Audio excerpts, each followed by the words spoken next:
Instagramda bir-biridan mazza shirinliklarni ko'rishni to'xtatamiz. Qani ketdik. Bu bo'lishgani o'zlarimiz tayyorlaymiz. Bo'lishkalarimiz zo'r chiqishi uchun oliy navli un va tayyor bo'lishkalarni tindirish me'yorini bilishimiz kerak. Xamirni tayyorladik, zuvalak qildik, tindirishga olib qo'ydik.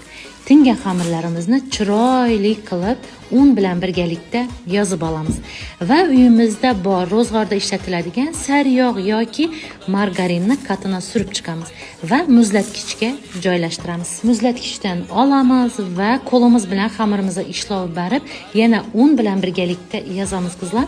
Men ichini ozgina makdan foydalandim. Sizlar xohishga ko'ra xohlagan narsalaringizdan foydalansangiz ham bo'ladi.